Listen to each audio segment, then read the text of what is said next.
Agora no Repórter MT eu entrevisto Sandro Lucchesi e Gil Hernandes. Fico muito feliz de recebê-lo. Sandro, um amigo de longa data, ator, diretor. Gil, que bom ter você aqui. Eu disse a ele que eu acompanhava pelas telas da TV. Obrigado. Recentemente participou, né, da novela Volta por Cima, o Rafa, né? Rafa.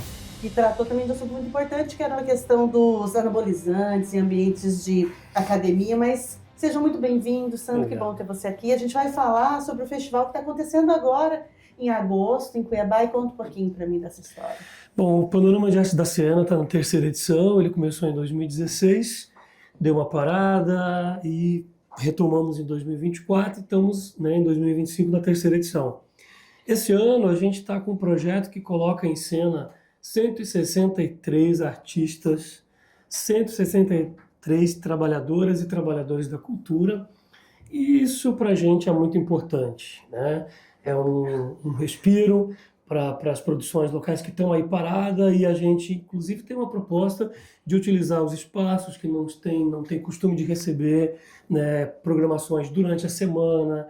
A gente destina espetáculos gratuitos para escolas. Então, assim, estamos em todos os lugares da cidade.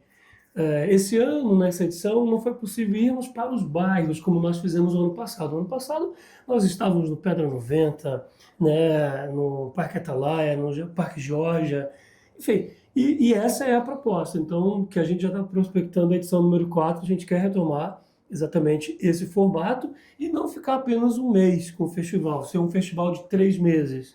Porque a ideia é essa, é uma vez por semana.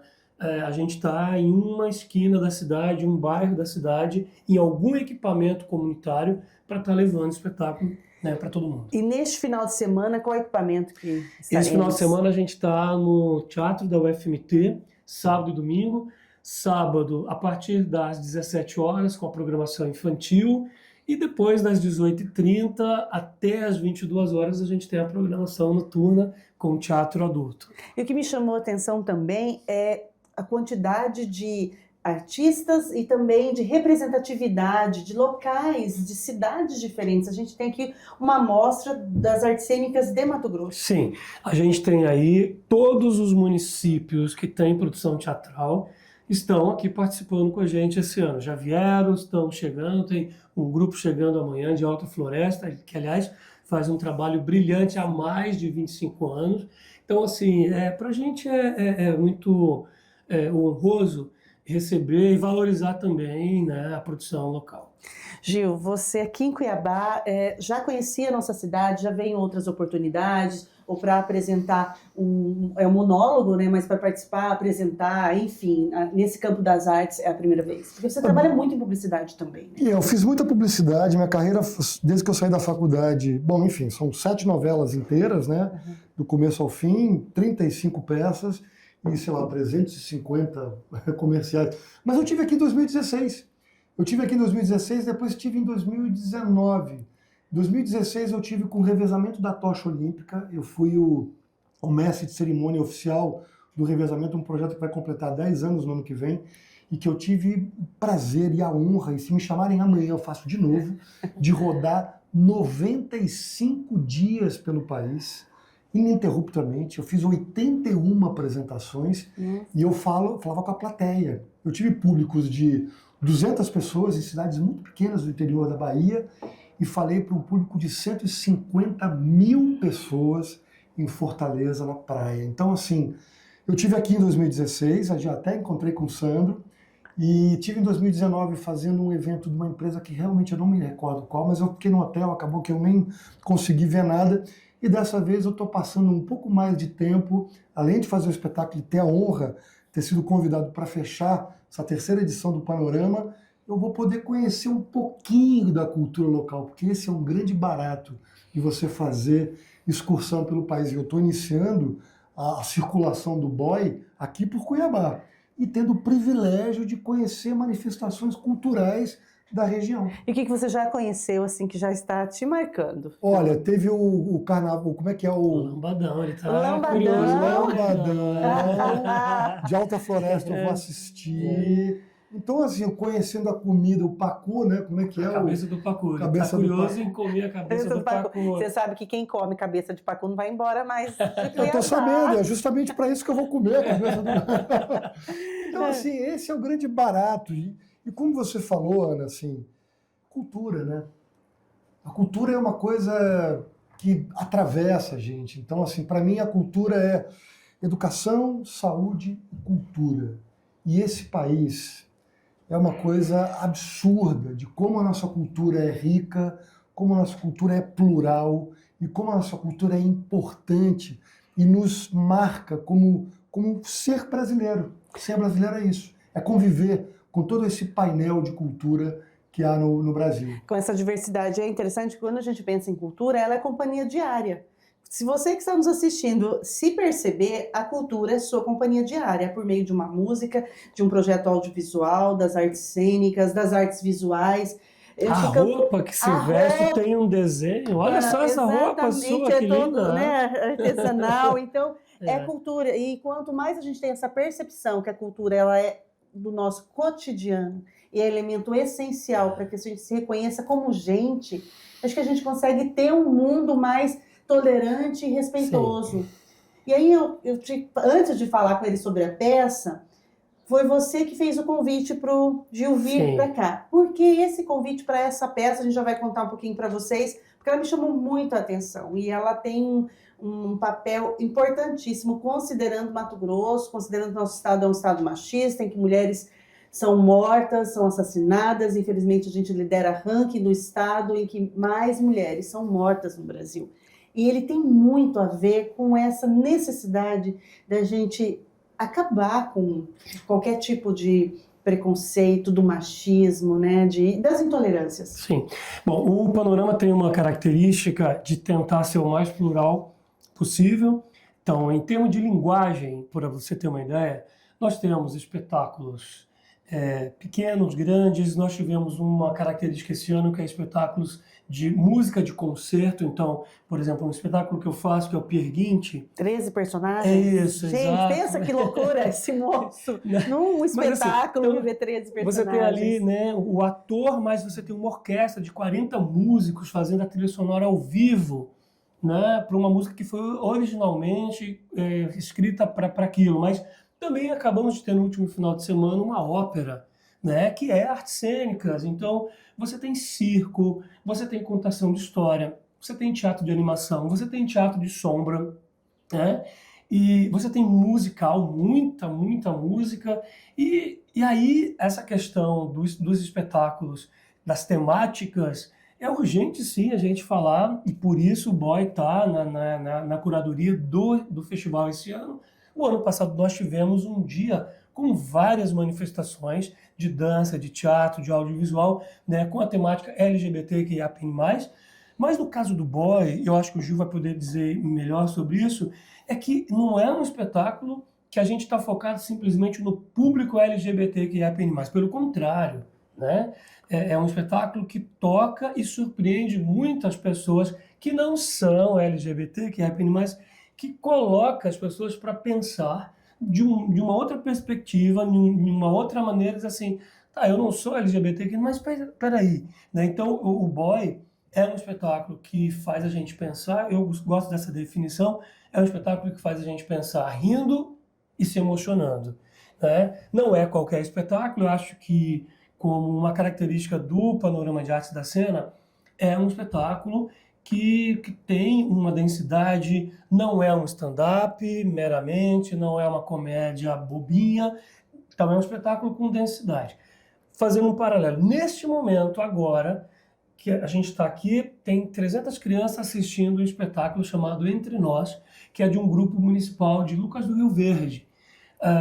Entre Nós fala sobre bullying, né, e racismo. E você tem em cena 2 atores jovens, uma atriz que é portadora da síndrome de Down e um ator negro, que eles estão falando exatamente do racismo, né, e sobre tudo que você possa imaginar, da misoginia, né, e falando para um público de crianças, de adolescentes, de jovens, enfim. Então essa é a grande questão do Panorama de Artes da Cena. Então, quem vem assistir qualquer um dos espetáculos, eu não tenho dúvida, pode ter certeza de que vai levar de volta para casa e para o seu coração para o resto da vida alguma mensagem, alguma coisa que só as artes conseguem acessar, né? Não é uma aula, não é moralista, não é nada disso, então eu fico muito feliz que a curadoria tenha sido bastante assertiva nesse ponto. Gil, como que a peça Boy chegou na sua vida? Como que veio esse convite? Como que ela é escrita por quem? Quando você leu, disse, nossa, eu quero fazer isso. Ana, eu antes preciso fazer uma coisa assim que é super importante. Assim. Bom, eu sou um cara hétero, casado há 21 anos, tenho 2 filhas, uma de 17, uma de 13. E aí veio uma coisa muito impressionante. Assim. Um diretor do Rio, Isaac Bernat, que é um cara incrível, e um dia me liga e diz assim, Gil, dá uma olhada no seu e-mail. Aí eu não conhecia esse autor, Rogério Correia, um autor brilhante. Eu leio o texto e falo assim, esse texto é incrível, mas Isaac, eu preciso ligar para ele. Aí eu liguei para o Rogério e falei, Rogério, olha, eu achei esse texto incrível, só tem uma questão, em virtude de toda essa questão do lugar de fala e tal, eu falei, eu não sou gay. Aí ele falou, só a sua preocupação em me telefonar revela muito quem você é. Esse texto é seu. Você vai fazer. E aí, olha, Ana, eu vou te dizer, eu estou comemorando 28 anos de carreira e foi um presente da vida. Porque, assim, é um personagem que eu mergulhei de corpo, alma inteiro. Porque, assim, é uma luta que eu resolvi encampar contra esse absurdo, que eu não consigo entender. Eu tenho vários amigos homossexuais, não tenho o menor problema com isso. E eu comecei a ver muitos deles sendo agredidos. Eu dedico esse espetáculo a um grande amigo meu que faleceu de HIV. E é um cara muito importante na minha vida, porque ele me direcionou no começo da carreira, sabe? Me protegendo, me explicando, me fazendo entender que a homofobia, ainda mais, que a homofobia é uma coisa totalmente absurda, Paulo Camargo, e assim, e olha, virou uma coisa, uma defesa de humanidade, é isso que esse espetáculo me ensina, sabe? Uma defesa de respeitar o ser humano, e é isso que as pessoas vão ver lá. Elas não vão ver absolutamente a defesa, somente, defesa sim, porque eu passei a ser, eu sou um atleta amador, sempre fui, caí no teatro de paraquedas com 19 anos, dali a minha vida absolutamente mudou, e aí eu dediquei a minha vida a isso, e aí eu entendi que nesse universo do atleta, que é muito homofóbico, existe uma heterotoxia. E aí eu passei a combater isso de uma forma muito veemente. Então, assim, eu sou do tipo do cara que levanta assim numa mesa e diz assim, olha, essa piadinha homofóbica não vai rolar. Porque essa piadinha que você está fazendo mata a gente. Então, assim, e aí muitos amigos, assim, né, desse universo de atleta, faço boxe, eu jogo tênis, eu corro, nada, enfim. E aí eles, oh, que negócio é esse de você fazer uma peça de viado? Aí eu paro, tranquilamente, desculpe o termo, eu digo assim, para idiotas como você. Você tomou? Aí o cara para e fala assim, ele fica assim, eu falo, mano, você não tá entendendo, isso aqui não tem lugar, cara. Assim como a misoginia não tem lugar, eu fui criado por mulher, eu sou pai de menina, olha só, não rola. Então assim, misoginia, racismo, sim, capacitismo, etarismo, homofobia, não tem lugar. Quando é que os homens vão passar a entender isso, pelo amor de Deus, gente? Então, assim, isso virou para mim uma questão, assim, sine qua non, parou, acabou. Então as pessoas vão ver a peça, e eu acabo a peça e termino a peça dizendo isso. O público faz assim e fala, pô, entendi. Cara, obrigado, porque é isso. Não deveria ser uma pauta, a homofobia não é uma pauta dos homossexuais. A misoginia não é uma pauta das mulheres. Isso é uma pauta humana. A gente precisa entender que isso é uma questão de respeito ao ser humano, seja ele qual for, e viva da maneira que quiser. Até porque tira vidas. É isso. Né? Tá do outro lado da arma, mas muitas vezes provoca a morte emocional da pessoa. Não dá. É isso. É uma peça necessária. E interessante que ela passa nos anos 90, sim, ela tem um contexto histórico importantíssimo da questão do HIV, e a gente hoje, quando vê pesquisas da contaminação continua acontecendo, jovens, Sim. né, relaxaram, mas é uma doença que tem tratamento, mas não tem cura ainda, e passa por uma questão política da era Collor. Então, a peça, eu estou muito curiosa para assistir, Que legal. porque, assim, anos 90, eu estava na adolescência, então nós temos, né, somos da mesma geração, a gente é da mesma era geração. algo que a gente tinha medo do HIV, a gente lembra Sim. muitas vezes desses movimentos políticos, e o quanto é importante para hoje a gente refletir sobre o que foi, porque a gente só entende o nosso contexto histórico-político de agora quando você tem referência de onde. Total. E aí você tocou num ponto super importante, assim. E aí o Rogério Correia, que é o autor dessa peça, ele é um extraordinário, o texto dele é extraordinário, porque ele faz assim, vamos lá, era Collor, processo de redemocratização do país, chegada do HIV com muita intensidade, a era Collor com toda a questão, e é independente do viés ideológico, foi um momento que marca a política brasileira. Então, assim, e aí dar voz a alguém que não tem voz. E aí, Ana, eu sou desses atores assim que eu fui numa sala conhecer, porque eu não frequento, né? Eu fui. Tem que fazer pesquisa de campo, né? Até para a construção dos seus personagens. Me identifiquei, e tá fui tudo lá. Bem, né? E fui lá. E nem que não fosse. Não, e fui lá, porque conhecer, eu falei assim, eu falei, olha, eu não quero fazer uma caricatura. Exatamente. Eu quero realmente retratar. E olha, eu fui recebido de uma forma, eu convidei um menino para ir assistir a peça na estreia e receber o público. E o público não sabia. E aí esse menino recebeu lá o público e eu pedi para ele assistir a peça. Ele assistiu a peça e no final ele me deu um depoimento. Ele me abraçou e falou assim, muito obrigado, Gil. E por quê? Porque eu me senti muito representado e outra coisa, ninguém fala da gente. Ninguém fala da gente. Né? Então isso me bateu de uma forma. Falei, eu estou no caminho certo. Estou no caminho certo com essa peça. E o Sandro comentou que a peça ela tem essa linguagem de fazer a gente rir e chorar. Sim. Porque embora sejam temas densos, mas ela passa com uma leveza que as pessoas buscam, né, essas linguagens para conseguir se conectar também. É uma afirmação de vida. Veja, vamos lá, vamos se colocar na pele de um homossexual. Que o fato dele ser do jeito que ele é, as pessoas o agridem. Então, a gente não tem esse problema.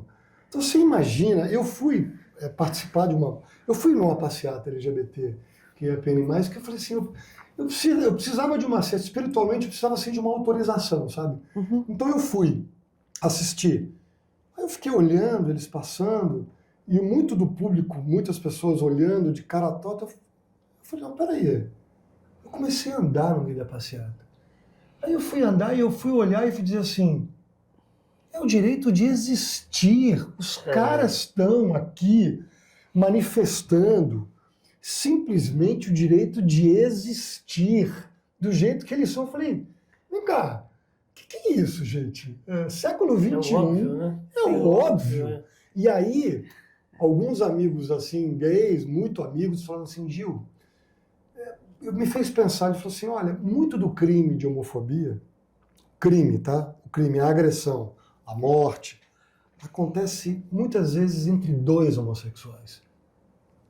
Porque aquele que não se permite, ou que esconde, ele quando vê o outro vivendo livremente, ele quer bater, porque ele quer tentar apaziguar, ou esconder e tamponar aquele desejo que ele tem, só que ele não se permite.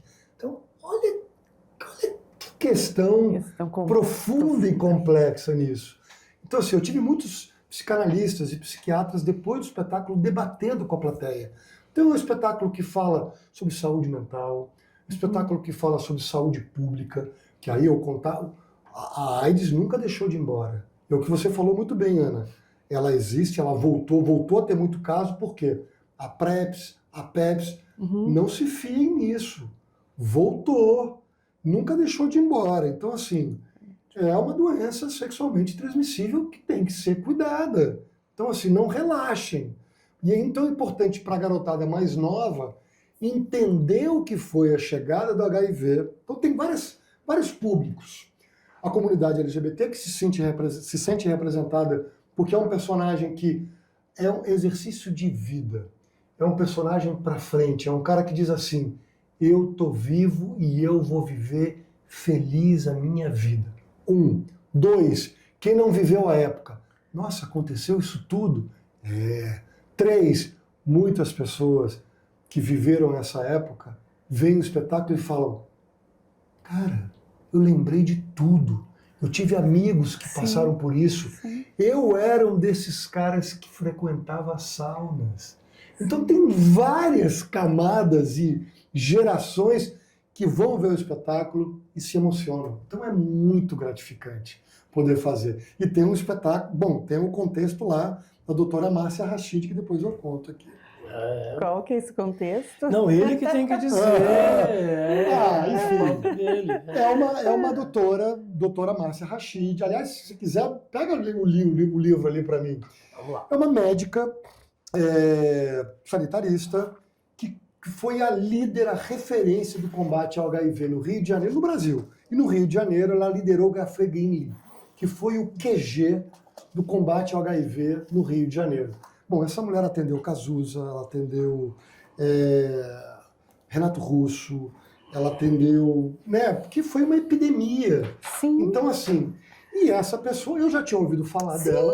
Eu já tinha ouvido falar dela. A ficha cai. A minha irmã, a minha irmã foi casada com Guto Goff, baterista do Barão Vermelho. Então, eu era o álibi para minha irmã frequentar os ensaios do Barão Vermelho. Então eu vi Cazuza, vi todo mundo, eu era o garotinho que ficava acompanhando ali o menor e tal. Então eu vi tudo isso acontecer e ficava ali olhando, curioso, olhando aquilo, tipo, nossa, que incrível e tal. Então eu ouvi falar dessa mulher. Simplesmente essa peça estreou na sexta, no domingo, uma senhora, cabelo branco, vem falar comigo depois da peça e falou, olha, eu amei a sua peça, eu ouvi falar dela, meu nome é Márcia Rachid, e eu falei, você é a doutora Márcia? Eu queria te dar esse livro de presente. Eu falei, você toparia vir aqui debater? Bom, resumo, ela foi debater 2 vezes depois do espetáculo, ela viu o espetáculo 3 vezes, e ela falou assim, eu vou falar de você para todo e qualquer lugar do Brasil. E aí ela falou, me identifiquei muito, porque eu sou uma mulher hétero, cis, com a nomenclatura que se diz hoje, e todo mundo acha que eu sou uma mulher gay. Eu falei, não. Aí ela me ensinou uma coisa, ela falou, Gil, você entendeu exatamente o que eu entendi há anos atrás, que é a maior epidemia, o maior problema, o maior estrago da epidemia não é a epidemia do preconceito, é a epidemia, e isso mata a gente.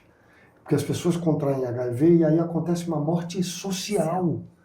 Então ela começou a me falar disso, eu li esse livro, fiquei emocionadíssimo, e toda a apresentação que eu faço, depois da apresentação, eu agradeço com esse livro na mão. Então é uma propaganda que eu faço para ela, porque ela me abraçou. Sim. E ela realmente é uma médica, ela ainda tem pacientes que ela trata, e as pessoas são pais, avós, com HIV, não transmitem. Que bom. E ela fala assim, a vida faz sentido, a vida tem sentido e a vida é muito maior. Então, nós viramos militantes contra o preconceito. É importante, a gente fazer esse recorte da arte como uma ferramenta poderosa de acabar com o preconceito. Porque, Sandro, quando eu penso na sua trajetória, você tem aí décadas de artes, 30 anos em Mato Grosso, e o quanto você também conseguiu construir uma plateia, formar plateia, a maneira como as pessoas olham para o teatro, para as artes cênicas. Eu me lembro de inovações, porque você sempre foi muito ousado e trazendo inovações. Então eu me lembro de um espetáculo incrível no FMT, que a gente vivia experiências em ambientes, a gente transitava a plateia, algo que na época não se fazia aqui. O teatro como um elemento de acabar com o preconceito, como um elemento de experiências, é um elemento muito forte para a memória. É possível a gente modificar o curso da vida de uma criança a partir dessa experiência com as artes? Vou falar de uma outra perspectiva agora, que é o Sandro, professor de arte do Instituto Federal de Mato Grosso. Né? Eu tenho a minha vida artística e sou professor. E esse ano... Gordinho, se inscreve lá no FMT para ter aula com o Sandro. Esse ano especificamente, o IFMT do Campus Bela Vista colocou as artes no currículo. Então o aluno, ele não tem mais agora a arte ali como uma atividade extracurricular. Isso também continua, mas a gente tem aula de teatro, aula de artes visuais, aula de música semanalmente, 2, 3 vezes por semana no IFMT. Então, eu percebi a diferença dos meus alunos de primeiro semestre, aqueles alunos que estão, né, pondo o pé no ensino médio, né, estão ainda antes da universidade, e foi possível perceber em 6 meses que aqueles alunos estavam lendo Édipo Rei, lendo Ariano Suassuna, como esse trabalho com teatro empoderou essa molecada e a maneira como eles, nossa, sabe assim, é muito rápido essa transformação, mas é porque a moçada hoje, ela é mais rápida, né? Então eu percebi coisas em um semestre, em 6 meses de FMT, coisa que eu não via há muito tempo nas minhas oficinas livres de teatro que a gente, né, faz pela cidade, pelo estado. Então não há dúvida de que o teatro transforma as pessoas. Aliás, né, é só dizer a você, o Teatro Mosaico, que é a instituição que está por trás da realização do Panorama de Arte da Cena, é uma associação, é uma empresa, é uma pessoa jurídica que faz 30 anos esse ano. Então, é uma coleção de ações, né? A gente falava aqui nos bastidores antes, o encontro que a gente teve com a Fernanda Montenegro aqui em Cuiabá. Produção de Fernanda Montenegro em Cuiabá. E aí depois a gente recebeu o Ariano Suassuna, onde ele, né, recebeu a gente, enfim. Eu entrevistei Ariano na Bienal do Livro. Exato, né? Então ali o Mosaico estava por trás dessa vinda do Ariano em Cuiabá. Então assim, olha quanta coisa a gente já fez, né? Realmente, o Teatro Mosaico é o primeiro grupo que contrata artistas com cachê fixo, né? Então a gente tem essas inovações, né? Que não era uma realidade em Cuiabá até 2002. Sim, profissionalizando o mercado e isso, atuando, né? É interessante porque a gente começa a perceber o quanto Cuiabá, Mato Grosso, mudou também nesse processo. Nós que estamos aí já há mais de 20 anos nessa trajetória, do quanto são importantes leis, editais, agora o Brasil todo vivendo a questão do Aldir Blanc, o quanto é importante que as empresas, que a iniciativa privada, pública, tenha essa destinação também de recursos para as artes, e aqueles que vivem cotidianamente com as artes, eles tenham essa percepção de entender que a arte ela tem que ser acessível para todo mundo. Então, quando um recurso público vem apoiar um determinado projeto de música, artes cênicas, artes visuais, e ele e por conta desse apoio financeiro, ele consegue alcançar um público que não teria condições de pagar para ir, é política pública de inclusão garantida pela Constituição. E que dificuldade é essa? E sabe o que é mais louco, Ana? É o seguinte, já está provado, independente do viés, gente. Estou falando de FGV, estou falando de INSPER, estou falando de qualquer... Você pode botar aqui qualquer instituto, enfim, de estudo econômico. A cada R$1 investido em cultura, volta para os cofres públicos 3. Então, assim, é quase que assim, gente, vocês querem desenvolver a economia? Investe em cultura. Você quer desenvolver a cidadania? Investe em cultura. Você quer investir em saúde pública? Investe em cultura. Exatamente. Bom, tem muita gente importante com certeza nos assistindo, mas eu vou dizer o óbvio e é importante que a gente repita para que as pessoas entendam. Está todo mundo reclamando do clima, está todo mundo reclamando da violência, está todo mundo reclamando da saúde, mas as pessoas estão doentes porque elas não têm educação. Elas não têm acesso. Elas estão destruindo o meio ambiente porque elas não têm educação, elas não foram sensibilizadas. As pessoas estão indo para o crime porque elas não entenderam, não tiveram acesso às artes. É muito simples. Acho que tá aí. Tá aí. Tá todo mundo reclamando. Então, vamos investir nas artes, na cultura, que com certeza, sabe assim, a gente tem milhares de exemplos. Ontem meu filho assistia uma reportagem de um veículo nacional, aonde tinha um concerto didático na sala de concertos na Lapa, Cecília na Meirelles. sala Cecília Meirelles, no Rio de Janeiro, e era uma galera da favela indo à sala Cecília Meirelles assistir um concerto. O que nós fizemos aqui na semana passada, levando uma escola para ouvir ópera. E o meu filho, depois que foi ver a ópera, chegou em casa e disse assim, pai, você compra um violino para mim? Tudo bem, o meu filho ele convive com as artes, com tudo intensamente. Mas em momento algum eu disse, meu filho, você tem que tocar violino. Ele fez a escolha dele. Então, eu acho que são essas referências que a gente precisa oferecer para a sociedade, né? Eu vou contar 2 histórias muito rápidas. Como professor do Instituto Federal, um dia dando aula, um aluno falou assim, professor, eu me lembro que você esteve na minha escola, eu já vi uma apresentação sua. Aonde você viu? Ele falou, eu morava no Jardim Vitória e você foi com uma peça de teatro lá na quadra da minha escola.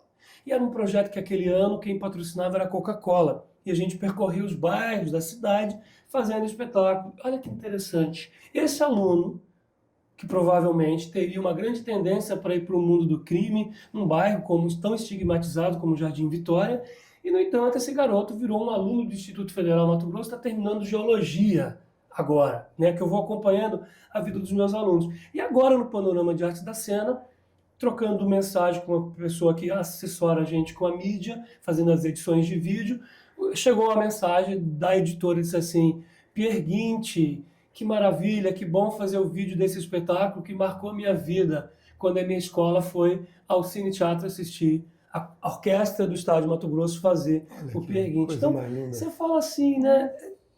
Então, transforma mesmo, impacta as pessoas, sabe? Mesmo que as pessoas não vão para a área das artes, você vai ter um médico melhor, você vai ter um policial melhor, entende? Então você vai ter inclusive um pai, uma mãe não negligente através das artes, eu acho que é isso. Olha, os gregos não é a história de que os gregos receitavam?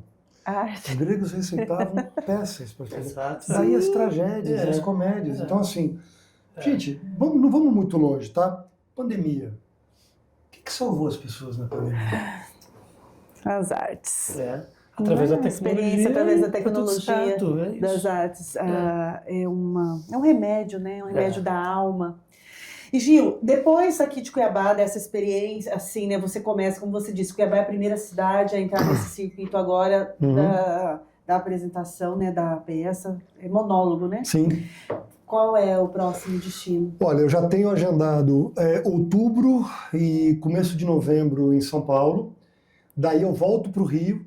Na verdade, Você é do Rio? Eu sou carioca. Eu morei em São Paulo 3 anos, voltei para o Rio.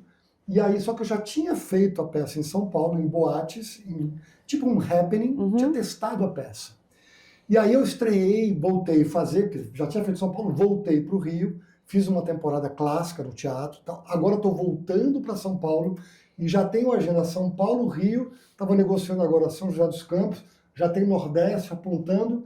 Então, assim, eu estou começando a circulação por Cuiabá e eu acho que esse espetáculo vai rodar aí bastante pelo Brasil. Meu primeiro monólogo. Olha só, e aí quando você se dedica às artes cênicas, às outras produções, televisão, cinema... Não, acontece paralelamente? Paralelamente, comecei as gravações agora de uma série, não sei se vocês conhecem, Arcanjo Renegado, uma série do Globoplay. Sim. Eu tinha um personagem que entrou na 5ª temporada, no final da 5ª temporada, certamente vai continuar, só que eles já estão gravando o final da 5ª, mas no ar foi até a 3ª. Vai demorar um pouquinho para o pessoal me ver. Eu agora fiz também uma participação na SAMU, que é a próxima série do Andrusha Waddington, que é do Sob Pressão, que acabou essa série, fez muitas temporadas. Agora ele está lançando, eu gravei inclusive no dia não com a Dona Fernanda, mas gravei no mesmo dia que ela. Eu falei assim, posso chegar só pertinho, né? Mas minha cena não era com ela. Porque ela é isso, ela é uma entidade, né? Então, assim, a vida segue. E aí o grande barato, Ana, de fazer monólogo é esse. E isso é uma lição que eu aprendi com os nossos mais antigos do Teatro das Artes. Tenha sempre um espetáculo no bolso, na mão, que você possa fazer, porque assim, televisão, cinema, a gente é convidado a fazer, não é uma coisa que depende da gente. Então você é convidado, aí você para o seu projeto, faz ali a novela, faz a série, e aí quando tem um intervalo, você retoma o seu projeto. Eu estava escrevendo um projeto, escrevendo, quando eu fui atravessado pelo convite do Boy. E esse é um outro projeto que eu quero falar muito sobre misoginia, sobre heterotoxia, sabe? Então, eu tô escrevendo espetáculos, eu e o Sandro, a gente tem um espetáculo que a gente fez há muitos anos atrás, que talvez vá ser retomado. Então, eu tenho sempre 1, 2, 3 espetáculos na manga, né, que eu vou circulando, e aí, quando tem um convite de uma novela a gente em geral tem que parar, porque grava muito. Sim. Então, assim, estou aí em conversa, não dá para falar ainda com uma próxima novela da Globo, mas é aquilo. Entrou a novela, legal, eu paro, faço a novela. Te dá flexibilidade, né? Isso, e vou retomando os projetos na medida que as gravações diminuem. E uma curiosidade, que o Gil tem um nome que faz homenagem a um dos maiores artistas do Brasil. Conta para quem está assistindo. Então. Que ele estava conversando sobre isso antes das gravações. Então, meu pai é venezuelano, minha mãe é brasileira, os meus irmãos todos, por parte de pai e mãe, um é português, outro é venezuelano, e a minha mãe queria ter um filho no Brasil e queria homenagear só um dos ícones das artes do Brasil. Então, meu nome é Gilberto Gil Góes Hernandes. E teve a oportunidade da sua mãe contar para o Gil sobre... Teve no programa do Mion esse ano. A gente foi no programa do Mion. O Mion ia fazer uma homenagem ao Gilberto Gil, ao próprio. E aí, calhou da minha mãe não mora no Brasil, minha mãe está no Brasil. E o Eduardo Krieger, que é um músico maravilhoso, faz parte da produção do programa, falou: Gil, posso te chamar no programa? Eu falei: claro, minha mãe está aqui, ou seja, eu vou poder, ela vai contar isso em rede nacional. E a minha mãe ficou super emocionada. O Gilberto Gil, que é aquela entidade, olhou para mim e no programa ao vivo falou assim: que lindo! Então tá lá, se vocês procurarem lá na rede social, no YouTube, vocês vão ver lá o programa em homenagem ao Gil, em que eu conto essa história. Minha mãe não deixou falar. Ela que queria contar tudo. Vou repostar o vídeo lá no Instagram do Panorama de Artes da Cena. Combinado, e o nosso editor vai achar esse vídeo, vai colar aqui também na matéria. Eu quero agradecer demais a presença de vocês. Deixar a câmera aberta para você, Sandro, para o convite, para quem está nos assistindo, e também alguma ponderação que eu não abordei. Bom, eu quero agradecer esse espaço e também dizer para todos vocês que acompanham o Repórter MT, é um espaço tão importante que abre, né, tamanha janela para se dedicar e divulgar a cultura aqui do nosso estado. O Panorama de Artes da Cena está na 3ª edição. A gente agradece às escolas que já, inclusive, nos ligam para agendar os seus estudantes para virem cada vez mais. Então, agora a gente já está na reta final. Então, vocês podem aproveitar a programação intensa, sábado e domingo, no Teatro da UFMT. Sábado, a partir das 17 horas, com o musical Encanto. Depois, à noite, vocês vão encontrar lá Teatro Fúria. Vamos ter Teatro Mosaico, fazendo uma cena performativa que abre para o nosso espetáculo convidado Boy. No domingo, a partir das 14h30, Alice Oliveira, circo. E depois, a partir da noite, todo mês Sangra, que é um espetáculo do Teatro Experimental de Alta Floresta. Tem então aí um reprise do Corpo que Transita do Teatro Mosaico e o nosso espetáculo convidado às 19h30, Boy, no Teatro da UFMT. Eu peço que vocês sigam @panorama_ de Artes da Cena, porque aí vocês vão ficar sabendo que nós vamos ficar gestando ao longo de um ano, já vão ficar sabendo a agenda do próximo Panorama, para que você possa, inclusive, trazer cada vez mais escolas para prestigiar o Panorama de Artes da Cena. Mais uma vez, muito obrigado, e a gente espera vocês no Teatro da UFMT, sábado e domingo, para uma um intensivão de teatro. Eu acho que vou até de mala para lá. Gil, muito obrigada pela sua presença também. A câmera está aberta para você se despedir. Esse público eu só tem muito carinho por você. Não, meu amor, muito obrigado, verdade, de verdade, muito carinho. Dá para ver no olho que você brilha, que você tem gosto pela cultura.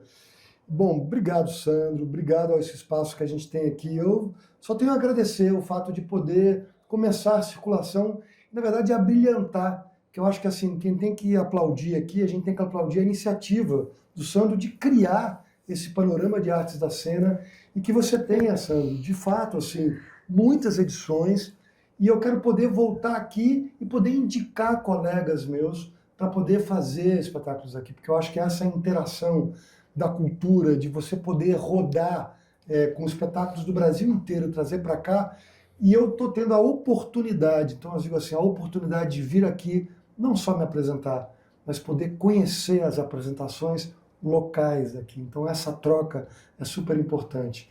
Agradeço ao espaço e venham assistir e prestigiem o panorama de artes da cena. Sandro Lucchesi e Gil Hernandes, meus entrevistados de hoje aqui no Repórter MT, e te espero no Teatro do FMT neste fim de semana. Até lá!